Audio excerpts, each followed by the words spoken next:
Hey guys, what's up? Welcome back here to today's edition of Intuitive Angling. And man, I appreciate you guys swinging by the channel to check out the video. If you're new to the channel, man, welcome. If you're a old time, long time watcher of the channel, I really appreciate you guys coming by this morning. Guys, today I want to share with you guys a clip that Andy Morgan, one of the top bass anglers in the history of the sport, posted on his social media, I guess a couple days ago. Man, Andy said in this little clip that what I have been saying the last 2 years about the sport, and coming from somebody like Andy, I want to share this clip with you guys to let you see somebody put it in just an excellent context. This video that Andy just did, every bass angler in the world needs to watch it. Every tournament organization needs to watch it. Anyone that owns a tournament organization needs to watch it. There's some wisdom to this that I want to share with you guys in the video. So I'm going to play the clip here in a little bit, and then I'm going to come back and do some comment on it. Also, guys, a couple quick housekeeping tips that you guys have to tolerate and endure every video. Appreciate it. Thank you very much for everybody that's taking time to subscribe to the channel, guys. Really appreciate it, man. We have only got 35% of the people that watch Intuitive Angling that have hit that subscribe button, man. It's free and easy to do that. If you want to help the channel out, that really pushes it out and helps it grow. So thank you if you've been subscribed to the channel. And also, guys, just want to make everybody aware that Tackle Warehouse has got some great sales going on for fall fishing. I'll put my Tackle Warehouse link in the description of the video. And if you guys would like to use and bookmark my link, it's a good way to support Intuitive Angling here. So I really appreciate that. Okay. Anyway, guys, I just stumbled across this. This came across my feed, what Andy said. And I want to roll the clip real quick, and then we're going to come back on and comment on what Andy said here. So here we go. Probably should have done this some time ago. Roster's out for BPT. My name's not on there. So, I'll tell you why. Here's a question. I got bumped text this morning a few times while I'm in the stand. Well, yeah, damn right I qualified, but I declined the invitation. A few reasons for it. Top of my head here, my dislike for the format, all you can catch. Made sense in the beginning. A few tweaks in the rules on information and sharing information. Added more practice. The old cup events where you had no practice, the format all you can catch made great sense and was fun. Other than that, I don't just dislike it. I actually got to where I hated it.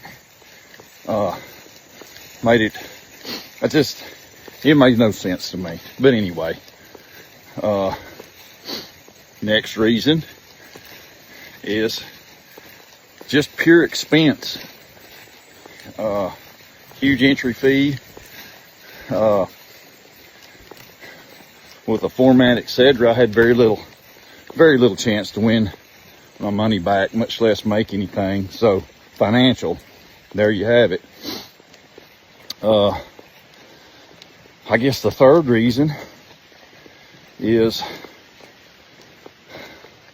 probably forward facing sonar. Not a fan. Don't like what it's done to the sport. Say what you want. It's rim wrecked it. But I'm going to give you the biggest reason is I'm 54. All I want to do is go fishing. Now, I fish a bass tournament. I don't want to worry about catching 500, rigging up 32 spinning rods. I don't want to be worried about a damn live scope. I just want to go fishing. Love me, hate me, whatever. That's all I want to do. That being said, I will be participating in the NPFL. Them guys get go fishing.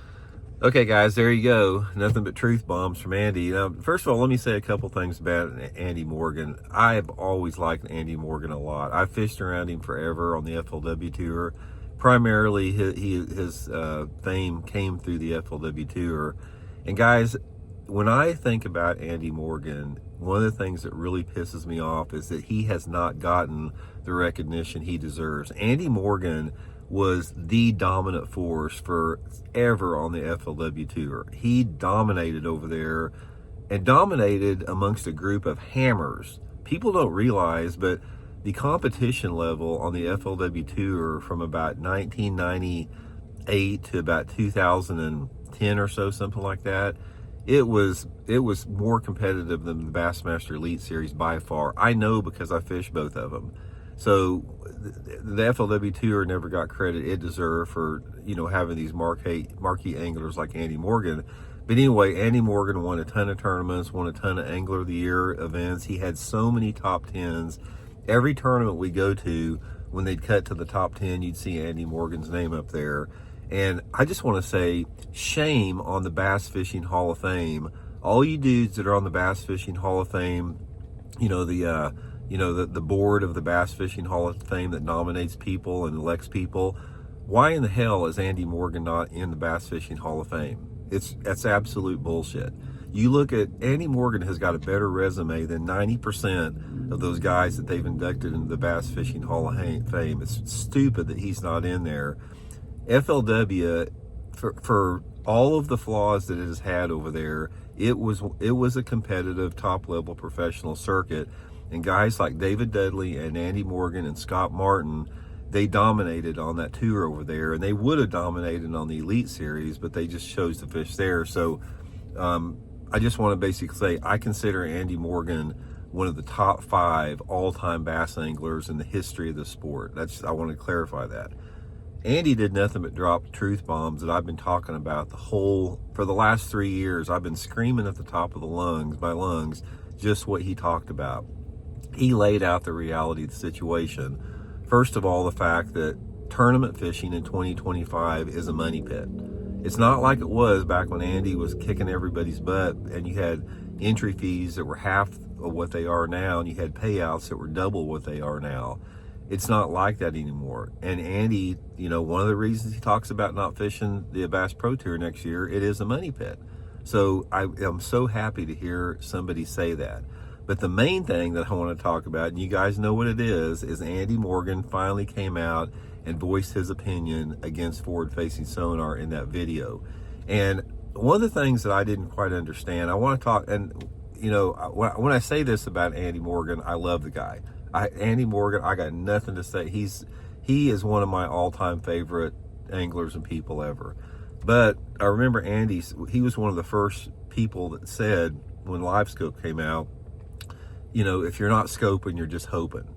And that really disappointed me because Andy Morgan is a master. He's an artist at shallow water, real bass fishing. He's like, he can catch a bass out of a mud pit. He's the best caster on the planet. And for him to sort of not come out against forward-facing sonar when it probably should have came out against that, we could have stopped it. That's the only thing that I'm a little disappointed about. Not only Andy, but a lot of guys like Andy, a lot of the veterans of the sport that understand the situation.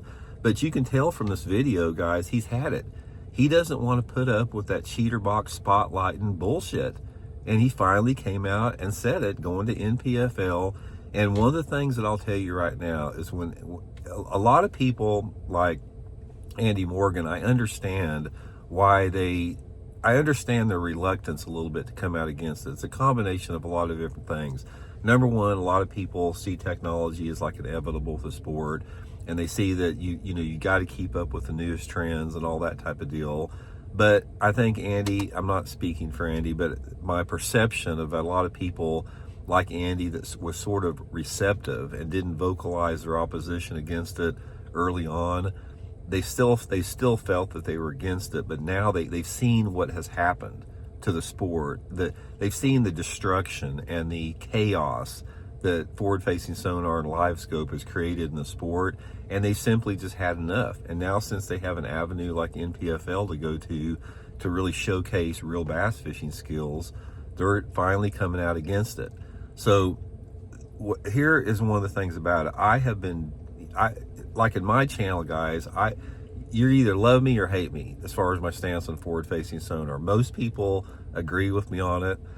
Some people think I'm the freaking devil because my stance against forward-facing sonar. I'm sure the tournament organizations do and the electronic organizations, but I'm just dropping the truth, man. The same thing that I've been talking about for the last 3 years, Andy Morgan just said it right there in that clip.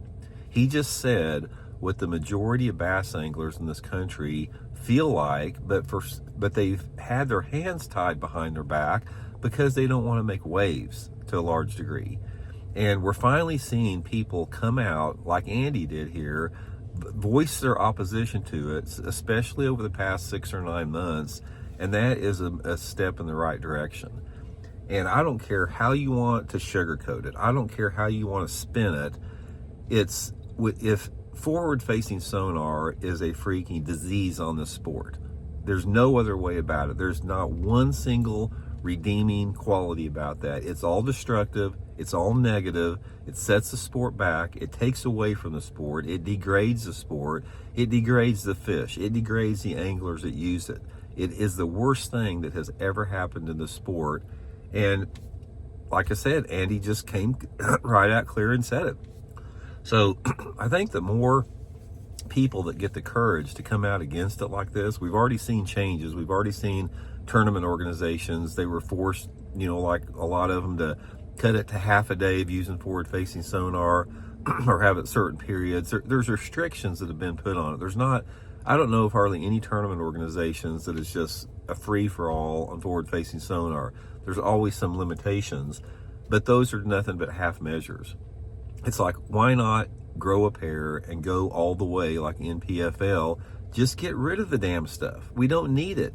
The sport is not any better because of it. Everything that forward-facing sonar touches, it destroys, except for the careers of some of the younger anglers that completely rely on that technology. And again, I'm not dissing you if you're 20 years old and you've made it to the Elite Series as a spotlighter. You've used the technology that the tournament organizations have forced you to do.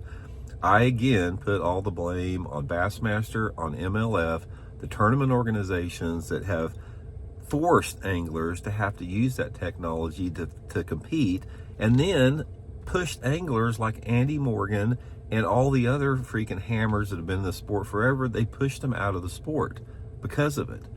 So we'll keep plugging away, guys. Don't give up, man. If you're frustrated at the snail's pace that it's taking forward-facing sonar to get made illegal, just hang in there.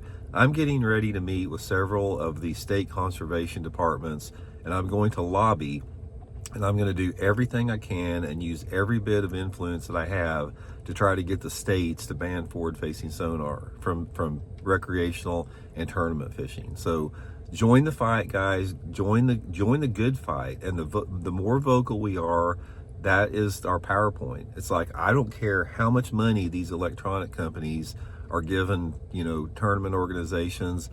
The public opposition against that will overwhelm that. And I can tell you right now, guys, I am so sick of the influence that money has in our society today. Our political system has been totally wrecked because of billionaires in this country. Billionaires that just shell out unlimited money to politicians to put them into power, and then they expect people to vote certain ways. I'm sick of money influencing everything in our society. And the one thing that is more powerful than money is a large number of people. They can't deny it, guys. They can't silence everybody. They can't arrest everybody. They can't